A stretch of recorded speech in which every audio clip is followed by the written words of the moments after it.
My husband might secretly be the father of his best friend's kids, and now her son is trying to date my daughter, tearing our family apart. This all started as a dark, unsettling thought that I just couldn't shake, no matter how hard I tried. Over the years it's grown into something far worse, a poisonous idea that's completely taken over my mind. I'm a 42-year-old woman and my husband Matt is 43. Then there's Laura, also 43. I met Matt in college, but he's known Laura since they were about 7 years old. They've always been incredibly close, practically inseparable, and they seem to understand each other on some deeper level. They've always claimed to be like siblings, nothing more, nothing less. Naturally, when I first started dating Matt, I felt a little uneasy about how close he was to Laura. It was hard not to, but they both assured me there was nothing to worry about. They said their connection was purely platonic and had never crossed into romantic or sexual territory. Laura, they explained, was like the sister Matt never had. I wanted to trust them, and over time I did. My initial insecurities about Laura faded away. She even became my friend. She was the one who officiated our wedding. Matt and I have built an incredible life together. We've always had a strong relationship, and after we got married and moved in together, Laura was still a big part of our lives. I didn't mind. In fact, I spent plenty of nights with Laura trying to help her meet someone special. She'd always talk about how unlucky she was when it came to love. Eventually, Matt and I started having kids, and so did Laura, though her situation was a little different. For reference, my kids are Sophie 15, Ryan 12, Emily 10, and Jack 6. Laura's children are Brian 17, Haley 14, and the twins Caleb and Grace 9. The thing is, Laura wasn't in a relationship when she had her kids. She wasn't married, and as far as I knew, she wasn't seriously dating anyone either. When Matt and I had more children, it seemed like Laura coincidentally ended up pregnant around the same times. This happened a few times, and neither of us ever knew much about who the fathers of her kids were. I kind of assumed Laura might have had casual flings and lost contact with the guys afterward. Matt agreed that was probably the case. I'd ask Laura about it, but she always said she didn't know who the fathers were and didn't seem particularly concerned about raising her kids on her own. So I let it go. Of course, Laura wasn't completely on her own, she had us. She never asked for help outright, but Matt wasn't about to let his best friend struggle, especially not when she had kids to take care of. Financially, we've been fortunate. I have a well-paying job, and Matt comes from a wealthy family. His parents adore Laura and were more than happy to pitch in to make sure she and her kids were okay. They helped her get a place to live, and we made sure she had what she needed. Some might call her a freeloader, but I've never seen her that way. She needed help, and we were in a position to provide it. I know people might criticize her for being irresponsible and question why she didn't use birth control. That's a whole story in itself.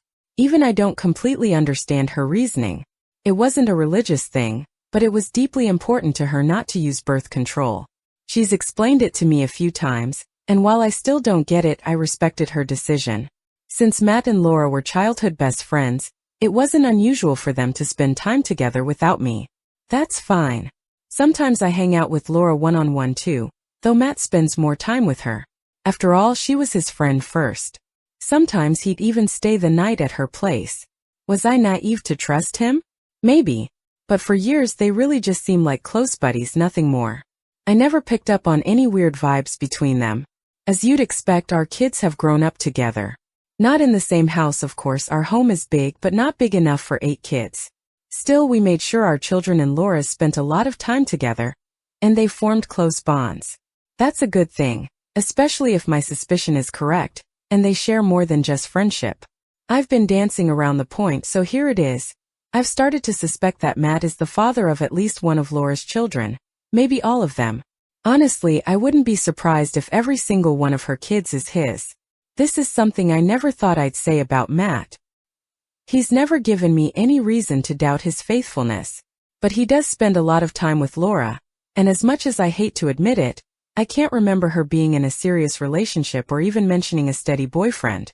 Sure, she'd flirt with guys at parties or bars when we'd go out, and I'd even try to play matchmaker, but nothing ever seemed to stick. So when she got pregnant the first time, I was curious. Then it happened again. And now, well, here we are. After our youngest, Jack, was born, Matt and I decided it was time for him to get a vasectomy. Laura's twins had been born just a couple of years earlier. Once the procedure was done, Matt and I continued being intimate, but I didn't have to think about the possibility of getting pregnant anymore. Interestingly enough, Laura hasn't had any more children since then either. Is it just a coincidence that Matt had a vasectomy and then both of us stopped having kids? I don't know. Matt still visits Laura though, and not just to see her. He also checks in on her kids. Looking back, I wish I'd paid more attention sooner, but Matt has always treated Laura's kids like they were his own, especially as they've gotten older. He's been like the father they never had. Now, on its own, that isn't inherently suspicious. Some might even say it's admirable. But when you combine it with everything else, it starts to feel off. Then there's the way Laura's kids look. I don't want to go into specific details about hair color, eye color, or other unique traits, because I want to keep things as anonymous as possible. But let's just say Laura's kids. Well, they could pass as Matt's. Kaylee has an uncommon allergy that Matt also happens to have. The twins, especially Caleb, look a lot like him. And the older Tom gets, the more I see Matt in his face and his mannerisms. To add to that, Laura and Matt are different races, and her kids appear biracial in a way that makes sense if Matt were their father. It doesn't prove anything, but it certainly doesn't rule him out either. I've never confronted Matt or Laura about my suspicions. I don't want to be the bad guy here. Whether they're innocent or guilty, I know they'd deny everything and be hurt that I even asked. And what if this blew up and the kids got wind of it? My kids, Laura's kids? I can't imagine the fallout. I've tried dropping hints to Matt, saying I need more of his attention and wish he didn't spend quite as much time with Laura, but he either doesn't pick up on it or chooses to ignore it. To be fair, he's never neglected me or our kids, not once. He's just doing double duty. But still, I can't shake the feeling that Matt and Laura have been intimate, possibly more than once. What really confuses me is that Laura never seemed like someone who wanted to be a mom. She wasn't against it, and she loves her kids deeply, but it was never something she talked about as a big goal or dream for her future. Sure, she'd occasionally mention wanting a husband and kids, but it wasn't something she seemed especially focused on. So I don't think this is a case of Matt deciding to give her children. It doesn't feel like that's the motive. If anything happened between them, the kids would have been more of a byproduct than a plan. I've been ignoring this, burying it for years. The thought first crept into my mind when Kaylee's allergy was discovered, but I pushed it away. Then the twins were born and the doubt got stronger. Again, I dismissed it. When Laura stopped having kids, I wanted to take comfort in that. But knowing Matt had a vasectomy only made my anxiety worse. There have been nights where I've wished the twins had been born after Matt's procedure, just so I'd know for sure they couldn't be his. This has been eating away at me for so long. But I don't want to be the one to destroy our family. And what if I'm wrong? Except now something new has happened, and it's making it impossible to ignore. Tom, Laura's oldest, asked my daughter Sophie out. My Sophie. She's 15 now and has grown into this beautiful, confident young woman, so I'm not surprised she's catching the attention of boys. But Tom asking her out caught me completely off guard. Sophie turned him down, but only because she knows she has to run these things by me first. I could tell she was flattered though and curious about him. She even came to me to talk about it. Bless her, she handled it so maturely. I think she expected me to agree with her and let her go out with him. But I didn't. I firmly said no. Sophie didn't understand why. She doesn't even like Tom that much, but she couldn't wrap her head around why I was so against it. And I couldn't tell her the real reason. All I could say was, he's too old for you. Which is true, but it's not the real reason. When Matt and Laura found out about Tom asking Sophie out, I was incredibly curious to see how they'd react. Part of me hoped that if either of them supported Sophie and Tom dating, it would reassure me that I was wrong about everything. Wrong about Matt being unfaithful, wrong about him fathering Laura's kids. But, as usual, I was left in the gray area. Both of them sided with me, firmly saying that Tom and Sophie shouldn't date. Matt agreed with my stance but raised a concern that forbidding the relationship might just make Sophie want it more. He's probably right about that. Laura, on the other hand, seemed more indifferent. She didn't want Tom dating Sophie either, but she wasn't as invested in the situation as I was. She brushed it off as just a silly, fleeting crush. But it wasn't fleeting. In the months since, Tom has found every possible opportunity to spend time with Sophie. They're always together, either alone or with other friends. And it's painfully clear that Tom is head over heels for her. He's infatuated, and it's not just emotional. I've noticed him looking at Sophie in ways that make me deeply uncomfortable. I'm doing everything in my power to shut this relationship down before it goes any further, but I feel completely helpless.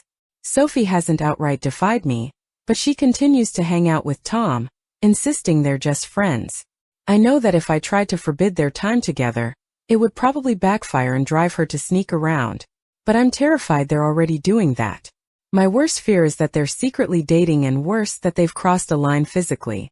I've caught Tom being a little too touchy with Sophie, putting his hand on her back, brushing against her, and Sophie doesn't object to any of it. She's enjoying his attention, his devotion, and I'm stuck wondering what I can even say to her. I've thought about trying to convince Sophie that Tom is like a brother to her, but the truth is, that's not how she sees him. I've always viewed Laura and her kids as family, but it's clear my children see them differently, more like close friends than siblings. And then there's the darkest possibility. If my suspicions are correct, and Matt really is the father of Laura's children, then Tom and Sophie cannot, under any circumstances, be more than friends. It's not even up for debate. But what can I do? Matt has supposedly talked to Tom about this, and so has Laura, but neither of them seem to be able to stop it. Tom is relentless in his pursuit of Sophie, and she's flattered by his persistence. He's even come to me directly, asking why I'm so against the idea when I know him well and know he'd treat Sophie right. I couldn't tell him the real reason. All I could say was that she's too young, but I know that excuse won't hold up forever. My biggest fear is that if they're still interested in each other when they're older, when they're legal adults, there will be nothing I can do to stop them. Matt and Laura seem to think this whole thing will blow over, that it's just high school puppy love. They're hoping the feelings fade with time. And yeah, that's likely. Tom probably won't be in love with Sophie forever. But what if, in the meantime, they do something intimate? Something they can't take back? I'm teetering on the edge of doing something drastic, something I can never undo. I'm this close to screaming at Matt and telling him that all of this wouldn't be happening if he hadn't been unfaithful, if he hadn't been raising a second family with his best friend behind my back. Now his son, his actual son, wants to sleep with our daughter. Tom doesn't even know the truth. As far as he's concerned, Sophie is just his childhood friend. And it's all Matt and Laura's fault for keeping this secret, assuming I'm right about what they've done. But if I speak up, everything explodes. On the off chance I'm wrong, I'd be accusing the love of my life and one of my closest friends of something terrible. And if I'm right, it still destroys everything. The life we've built, the family we've raised, all of it comes crashing down. Even if Matt and I don't divorce, the damage will be irreparable. And what about the kids? My children's perception of their father would be shattered. Laura, their beloved aunt, would no longer be someone they could look up to. Owen idolizes Matt. I can't even imagine how much this would devastate him. And Laura's kids? They're innocent in all of this. They didn't ask to be born, and they didn't choose any of this. Even Tom doesn't deserve to bear the burden of knowing the truth, that the girl he's been fantasizing about is actually his half-sister. Admittedly, I'm furious with Tom right now. Just last week I saw him put his hand on Sophie's butt, and I wanted to lose it. But even he doesn't deserve to have his entire world turned upside down because of the mistakes Matt and Laura made. I'm stuck. If I do nothing, Sophie and Tom's relationship might escalate, and I'll have to live with that. If I tell the truth, it'll ruin everything for everyone. And if I stay silent, I'll keep carrying this weight alone, hoping and praying that this crush dies out before it's too late. I feel like everything is unraveling, and I don't know what to do. For years I've been turning a blind eye, letting Matt and his so-called best friend disrespect me in ways I never wanted to acknowledge. I thought I could live with it, but this situation with Tom and Sophie has pushed me to my breaking point. For the past 5 years, I've been playing out countless scenarios in my head, imagining how I'd handle this if I ever decided to take action. And now, to everyone asking for an update, I finally have one. I mentioned before that I planned to secretly do a DNA test. Ultimately, I couldn't bring myself to go through with it, and I deeply regret that decision now because the opportunity has pretty much passed. At the time, it felt unethical, like I'd be crossing a line by testing another person's child without their consent. It felt wrong. I did consult a lawyer, as many people suggested, and she advised me against it. She warned that no matter what the results showed, it could make me look bad if this ever turned into a divorce. But part of me wishes I had done it anyway, and kept it to myself, because I desperately need answers. And I still don't have them. I also considered telling Sophie about my suspicions in confidence, but even that felt like a step too far. What right did I have to plant such damaging ideas in her head about her father, without even confronting him first? So I finally did what many of you recommended. I confronted Matt and Laura. I decided to approach them together. I felt it was the only way to avoid them twisting the narrative between themselves, before I could speak my truth. I waited until all the kids were at school, and then I told them we needed to have a serious conversation. I laid everything out, my suspicions, the clues I'd noticed, and the reasons behind them. I tried to make it clear how much I loved both of them, how much they meant to me, but I couldn't ignore the striking similarities between Matt and Laura's children. And I didn't even bring up everything I'd noticed in my original post. For example, Matt used to sleepwalk, and so do Sophie, Tom, and Caleb. I told them I didn't want to believe any of it, but with Tom and Sophie's situation, I couldn't keep brushing it aside. I had to ask, had they ever crossed the line? Had Matt ever been unfaithful? Was there even the slightest chance that any of Laura's children were his? I was holding back tears as I spoke, and their reactions were exactly what I expected, flawless. Maybe too flawless. I genuinely can't tell if they were being truthful, or if they were just exceptionally skilled at gaslighting me. Laura was furious. She seemed more outwardly upset than Matt, who looked more heartbroken than angry. Laura was offended by the accusation, snapping at me with disbelief. Matt, on the other hand, seemed crushed, almost like my suspicions had deeply wounded him. Maybe it was all an act, but I don't know. They had reasonable responses to all of my points. They turned the questions back on me. Why had I waited so long to bring this up? Why was I suddenly uncomfortable with them spending time together, when I had never objected before? Were Laura's children really so much like Matt? Or was I projecting similarities that weren't there? Matt was calm, understanding even. He said he respected my feelings, and apologized if he'd ever done anything to make me doubt him. Laura, on the other hand, felt betrayed. She lashed out, saying I was accusing them of something awful after all they'd done for me. I ended up apologizing repeatedly, even though I'm not sure I was in the wrong. At one point, I asked Laura outright, if not Matt, then who had fathered her children? She snapped back that it was none of my business. I pressed further, saying that after everything we'd done for her and her kids, she owed us some honesty. As soon as the words left my mouth, I regretted them. Laura exploded. She shouted that I had never done anything for her, that it was Matt and his parents who had supported her all these years, not me. She accused me of always acting superior to her, though I never intended to. Maybe I came off that way, but it was never deliberate. Matt tried to calm her down, but the damage was done. The room was thick with tension, and I felt more lost than ever. I finally asked Matt if he would take a DNA test, for my peace of mind, for the sake of our family, and for Sophie's future. I reminded him how much this mattered to me, even though I knew he didn't trust or like the idea of such tests. I could see the pain in his eyes. Maybe it was real, maybe it wasn't, but he looked genuinely hurt that his word wasn't enough for me. After a long pause, he reluctantly agreed to take the test. Unfortunately, Laura didn't agree to the DNA testing, and that's where everything came to a standstill. I had a feeling this might happen. Laura was absolutely livid at the suggestion and told me, in no uncertain terms, that I wouldn't be getting DNA samples from her kids. She repeated this sentiment multiple times, each time with more anger. I pressed Matt to help, but honestly, he wasn't much use, though to his credit he's probably right. He tried to convince Laura to reconsider, but she refused to even entertain the idea.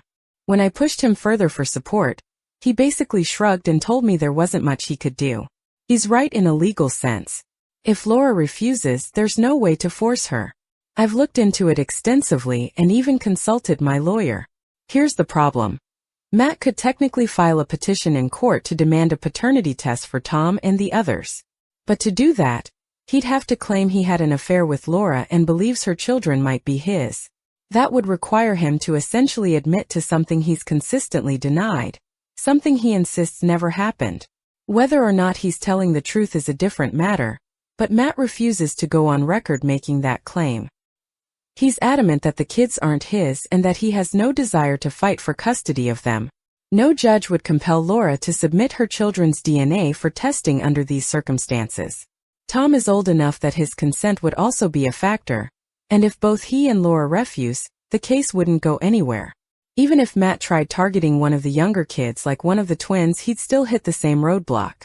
And frankly, Matt doesn't want to take his best friend to court over something he insists isn't true. He's begging me to drop it. He wants me to trust him and let it go, saying that pursuing this would fracture everything we've built. And from a legal standpoint, my lawyer agrees, it's not a realistic path forward. I turned the conversation back to Tom and Sophie. I made it clear to Matt that I didn't want them dating, and he agreed.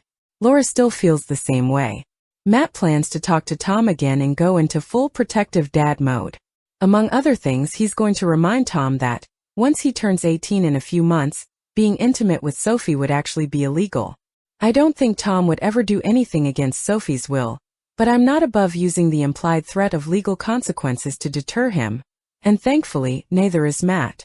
I did suggest to Matt that he secretly swipe a DNA sample from Tom to do a private paternity test, but he hesitated. He said it felt unethical, and honestly I understand his point. He also reminded me that if Laura ever found out, it would likely destroy their friendship, which I know he values deeply. Matt seems convinced that things are still salvageable between Laura and me, that we can repair our friendship. I can see how much he wants this to happen. But if I went behind Laura's back and tested Tom's DNA without her consent, she'd never forgive me, and I couldn't entirely blame her.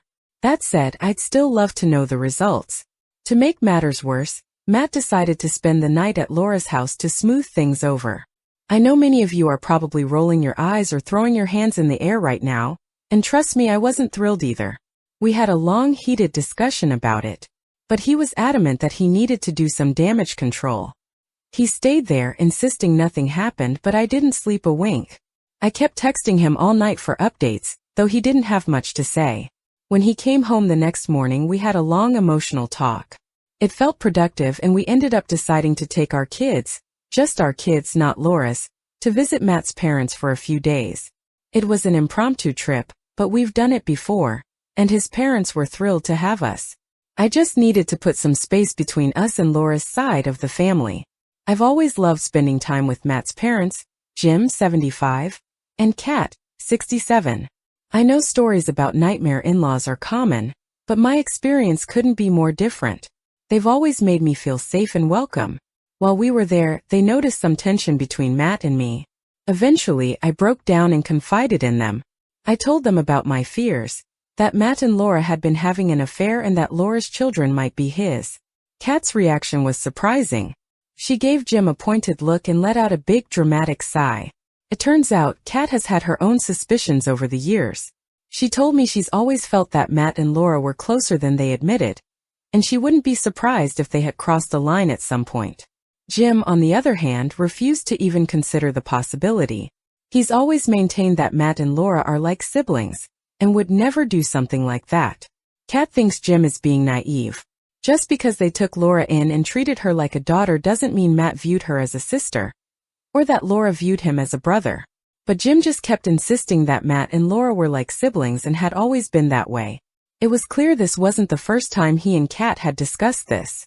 They kept going in circles, with Kat becoming increasingly frustrated. She pointed out that, surrogate siblings or not, Matt and Laura weren't actually related, so there was nothing stopping them from being physical with each other if they felt any kind of mutual attraction. At that point, Jim sighed and walked away from the conversation. It was then that Kat admitted she privately wondered if Laura's children might have been fathered by Matt. That suspicion was part of why she had always treated Laura's kids as though they were her grandchildren. To be clear, I never minded that. Kat and Jim's generosity and warmth toward Laura and her children has always been something I admired. And I don't hold it against Kat for never voicing her concerns to me earlier. She had no proof, and she saw far less of Matt and Laura's dynamic in our adult lives than I did. As for the kids, they seem to be doing okay for now. I don't know what Laura has told her children, but the official story is that Laura and I had a disagreement and are taking a break from each other. That's what Matt and I told our kids, at least. When the kids pressed for details, Matt defended me and shut down their questions, saying it wasn't their business. Whether Laura stuck to the same story, I don't know. But our kids and hers have each other's phone numbers and social media, so I'm sure they've been in touch. Sophie and Tom in particular are very close. I tried to talk to Sophie about her closeness with Tom, but the timing wasn't great. She dismissed my concerns, chalking them up to my fight with Laura. She assured me she wasn't dating Tom, though I have my doubts about how true that is, but she made it clear that she had no intention of distancing herself from him. Sophie isn't usually disobedient, but on this she stood firm. She said they'd been friends for years and I couldn't argue with that. Matt agreed with me that they couldn't date, but he didn't support the idea of forbidding them from hanging out altogether. I wish I had a more concrete update. I keep kicking myself for not doing that secret DNA test when I had the chance. It would have given me the answers I need, even if I couldn't share them. Now I feel like I've lost my only shot at definitive proof. Still, I realize that no matter what else happens, Sophie needed to know the truth. I couldn't stay silent anymore, regardless of the consequences for Matt or anyone else. She had to be aware of the potential implications of her relationship with Tom. So last night after we returned home, I made a decision. This morning, after dropping off the other kids at school, I kept Sophie with me. As I drove past her school, I told her we needed to talk. Of course, hearing that from a parent is always nerve-wracking for a teenager, so I quickly reassured her that she wasn't in trouble. But I explained that there was something important she needed to know. Something that couldn't wait. I gently laid it all out for her. I told her about Matt's closeness to Laura, about Tom's resemblance to Matt, and how these things had led me to suspect that Matt and Laura might have been intimate at some point. I explained that if there was even a chance Tom's father was Matt, it would be a significant problem for her relationship with Tom. Sophie was quiet for a long time. When she finally spoke, she surprised me by saying that we needed to talk to Tom about this too. I had no objections, so she texted him and asked him to meet us. Yes, they both skipped school today, but Sophie's an excellent student with straight A's, and this was too important to put off. Tom came to meet us, and Sophie had me explain everything to him as well. I apologized to both of them for any impression I might have given that I didn't think Tom was good enough for Sophie, and for not being honest about my suspicions sooner. Tom and Sophie just looked at each other with this oddly knowing expression, and then they completely blew my mind. Sophie spoke first, with Tom backing her up. They revealed that they had already suspected everything about Matt and Laura. Strongly suspected, in fact. Apparently, Tom had overheard conversations that were questionable, to say the least. He also overheard noises from Laura's room, sounds he'd rather forget, that all but confirmed that her lover was Matt. Tom had been wondering about this for a long time, and back in January he finally confided his fears to Sophie. To his surprise, she agreed. Sophie admitted that she, too, had noticed something strange about the closeness between her father and Laura.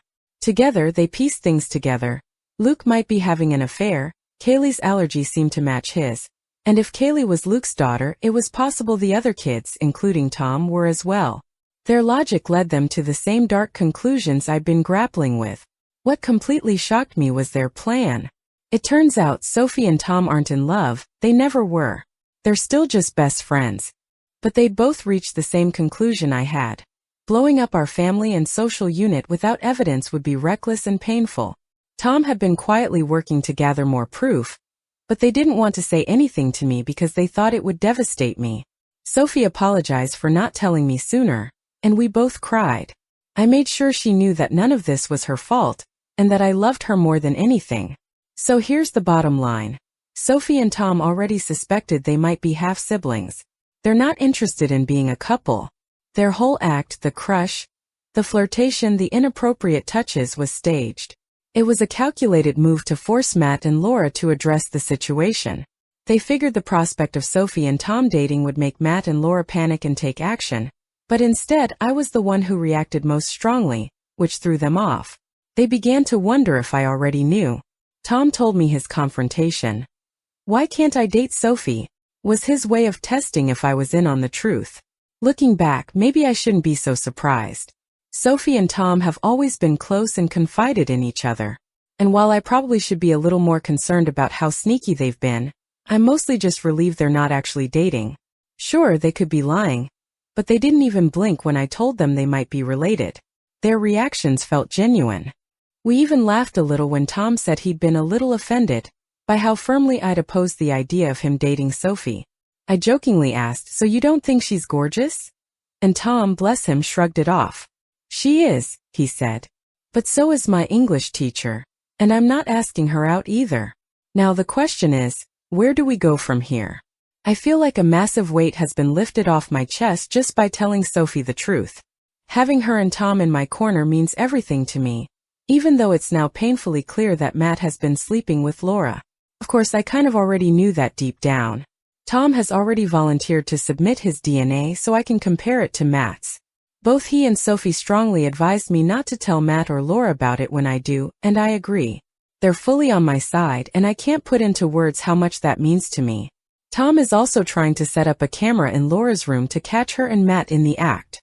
Sophie told me point blank that I need to divorce her dad. Hearing that from my own daughter made everything so much clearer. She's right. The last time I looked through Matt's phone was 3 months ago, around the time Sophie and Tom started claiming they wanted to date. Back then I didn't find anything suspicious. I even checked for recently deleted photos and came up empty. But after reading through the comments on my initial posts, I learned how to check for recently deleted messages, so I decided to take another look. While Matt was asleep, I took his phone, went downstairs, and opened the recently deleted messages folder. What I found confirmed my worst fears. There it was. A deleted conversation with Laura. The recent messages were about the tension between Laura and me. Laura referred to me as a problem, while Matt seemed to be trying to pacify her, without defending me, of course. They both alluded to having expected this confrontation for a long time, as though they'd always known I'd eventually accuse them of an affair. While nothing explicit was admitted, the tone of the conversation and the fact that it had been deleted were damning. I scrolled up to older messages and then I found it. 5 days before I confronted them, Laura had sent Matt a topless selfie. I broke down. Even though I'd suspected the truth for so long, seeing the proof still cut me to my core. It didn't help that Laura has always had bigger breasts than me. I exited the Messages app and checked Matt's recently deleted photos. There it was again, along with more. Pictures of Laura topless, naked in various poses. Pictures of the two of them together cuddling and pressed close, some where she was naked and some where they both were. There were videos too. One of the videos was Laura topless, sending Matt a flirty message, her voice sickeningly sweet as she told him it was, to help him get through the day. In multiple videos, she called him her boo. Hearing her say that made me want to throw up. That's when I stopped, at least for a few minutes. But the compulsion to uncover more had already taken hold. I checked Matt's laptop next. I knew enough of his passwords to access his iCloud storage, and what I found there was just more of the same. There were letters between Matt and Laura, long letters. I couldn't stomach reading more than a few lines, but one caught my attention. Matt referred to our children. The stash was endless. Topless and naked selfies of Laura, videos where she was masturbating, sex tapes of the two of them together. There were even pictures and videos of Laura's kids, like one of Kaylee and the twins playing while Matt and Laura's voices could be heard behind the camera. There were old photos too, ones of Matt and Laura as teenagers smiling together. I snapped. For years I had convinced myself I had to be wrong, that this couldn't be true. But it was. I know no one forced me to dig as deep as I did, but the pain of seeing all of this evidence is indescribable. I couldn't sit with it, I had to act. I called my lawyer, Paige, in the middle of the night. It took 2 calls to wake her, but when I explained it was an emergency, she agreed to come over. I asked her to prepare the divorce paperwork, and she revealed she'd already had it ready since I first contacted her. While I waited for Paige, I locked down Matt's iCloud account to make sure he couldn't remotely delete the evidence. When Paige arrived, I broke down crying in her car for half an hour before handing over Matt's phone and laptop. She warned me this could be considered theft, but I asked her to forward and print copies of everything she could, then return the devices. She agreed. Once I went back inside, I began packing Matt's things while the house slept. Owen woke up at one point to use the bathroom and asked what I was doing. I told him I was just cleaning. Matt stirred a couple of times while I was in the bedroom but didn't wake fully. I got everything packed into trash bags, loaded the car, and then woke Matt up. I told him to come outside. Still half asleep and confused, he followed me, asking questions I ignored. When we reached the car, I handed him the divorce papers. That's when he realized what was happening. He immediately started trying to talk me out of it, switching between sweet words and promises of love. He kept insisting he'd never done anything with Laura, that I was tearing our family apart for no reason. Even 2 weeks ago, I might have caved under Matt's manipulative words and gaslighting. He's truly a master at it. But now I see right through him. I didn't tell him I knew he was lying, and I didn't mention what I had found. I simply told him that we were done. He tried a different tactic. He refused to leave. He firmly stated that our children were his too and that even if we were separating, I couldn't just decide they would stay with me. That's when I coldly presented the paperwork, reminding him that the house was in my name. I also made it clear that under no circumstances would my children be staying with Laura. He argued for a while, but eventually he decided to play the bigger person and keep the peace. In that moment, I didn't care where he went. Before he left, he asked about his phone and laptop. I deflected, waving him off by saying they were in one of the bags, buying myself a little more time. I couldn't sleep the rest of the night. I cried until I had no tears left. By morning, I realized I had to wake my children early and explain things as best as I could. I woke Sophie first and told her I had kicked her father out. I explained that I had found evidence of an affair on his devices, though I didn't specify what kind of evidence, and she didn't ask. Then I woke the others. I gently told them that their dad had gone to stay somewhere else for a while, and that from now on, things would be different. Louise was the first to ask if we were getting divorced. I couldn't lie to her. I told her yes. Owen asked when they could see their dad again, and that nearly broke me. Sophie stepped in, urging her siblings to be understanding, and to focus on supporting me for now. I knew better than to poison the kids against Matt. Paige had warned me about this too. I only confirmed the affair to Sophie since she already knew most of the truth. However, as the kids were getting ready for school, Owen asked me point-blank if this was about Laura, if Matt was going to be with her instead of me. I couldn't answer, but my silence must have said enough. After getting the kids to school, I called a locksmith to have the locks changed. I knew Matt would come back for his devices soon, but thankfully, Paige returned them before he showed up. She assured me that all the necessary files had been forwarded and saved. Sure enough, Matt arrived an hour later, demanding to know where his laptop and phone were. I had already returned them to their usual spots in the bedroom, so I played it off, saying he must have forgotten them there. When he pressed me, insisting I'd said they were in one of the bags, I shrugged and said, I must have been mistaken. After retrieving his devices, he tried to reason with me again, but I wasn't having it. I calmly showed him to the door. I could tell he was stalling, likely hoping to see the kids when they got home from school, but I refused to let him. When he didn't leave, I started shouting until he finally walked out. Once he was gone, I broke down again. That night, I spoke to my mother-in-law, Kat. Surprisingly, Matt had shown up at his parents' house instead of Laura's. Maybe even he knows how suspicious that would look to the kids. Or perhaps he realized I'd be more likely to let the kids visit their grandparents than Laura, and he's angling for a way to see them through her. Either way, Kat told me what Matt had said to her and Jim. According to Matt, I'm having a mental breakdown. He told them he wishes he could help me, but my paranoia is causing me to lash out and turn violent. For the record, I was never violent. The most I did was shove him away when he tried to hold me. Interestingly, Matt didn't mention Laura to his parents, not even to frame it as me falsely believing he was having an affair.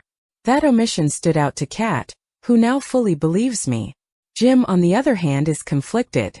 Kat said he seemed deeply troubled by what he'd heard from all sides but still doesn't know what to believe. As for Laura, she's been radio silent. According to Tom, she's acting like nothing is wrong but is clearly stressed. When her kids ask about the situation, she gives them the same story Matt is telling everyone, that I'm having some kind of emotional or nervous breakdown. She claims I'm pushing her and Matt away but doesn't mention the accusations of an affair. Laura hasn't reached out to me directly, and I haven't contacted her since our argument. I've kept the details vague with the kids, only saying that I'm having disagreements with Matt and Laura, But I've been very clear that it's not about my mental health. Honestly, I think the kids already know what's going on. Sophie has continued to be my rock, as I try to be hers and for her siblings. Tom remains a quiet ally, keeping Sophie and me updated on what's happening in Laura's household. My biggest regret is the stress this is putting on the children. I knew it would affect them, but seeing it play out still breaks my heart. My life feels like it's fallen apart. But the truth is, it was never my life to begin with.